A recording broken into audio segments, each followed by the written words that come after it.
I'm here with Gord Solnensky from Aquascape Design. Gord, we've got two big pumps here and we've got this wonderful waterfall behind us. If I wanted to get the kind of flow rate that we see there, what do I have to use? Obviously not the little one, but what kind of pump do I need? Well, you're looking at something probably a little bit bigger.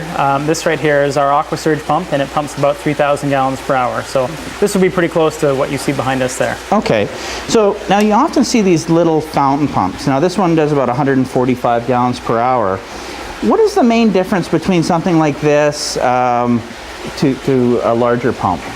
The main difference is the little guy like that is more designed for statuary or indoor fountains, basically clean water. It's not going to be able to pump through any kind of a solid. It's not going to take very much debris. Okay. Whereas something bigger like this will take a much bigger solid. Anything that fits through these slots will go right through the pump. Okay. Now obviously there's pumps in between this size and this size. Yes. If I wanted to, let's say, have a small little spitter, you know, a little ornament that's spitting out some water, would I be better off to get a bigger pump or something that's designed for the pond rather than using like something like this in the pond? If it was a spitter inside the pond, I would say yes. Yeah, look at a slightly bigger pump, something with some sort of pre-filtration on it, foam, something like that. Okay. This guy is going to clog up pretty quick. Okay, yeah, it does really only have this little tiny blue. Yeah.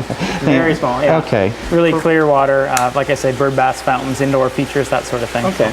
Now the other thing I always see is, you know, what's stopping me from just going and getting a big sump pump and throwing it in my pond? Because I mean the volume of water is going to be huge on that. They do a lot of volume, but they're not very energy efficient is the main thing. The cost of running this is quite a bit less. Also typically, since this pump is designed for a pond, it's a little bit more environmentally friendly, as in there's no oils, that sort of thing in there. Okay, in case it cracks, you don't kill all your fish. Right, right. Okay. And even in some pumps that do contain oil that are designed for ponds, it's typically a vegetable-based oil or a mineral oil, so it's something that's natural. It's not going to kill your plants and fish. Perfect. Now, what if this is too much? Can I reduce the flow with something like this? You can, to a certain extent. You can put a ball valve on it. You don't want to restrict it too much because it can be hard on the pump. And generally, we tell people always to, if you're going to put a ball valve on it, don't put it on right after the outlet on the pump. Let it run through a bit of tubing, you know, 4 or 5 feet maybe, and then put a valve on there. Okay, perfect.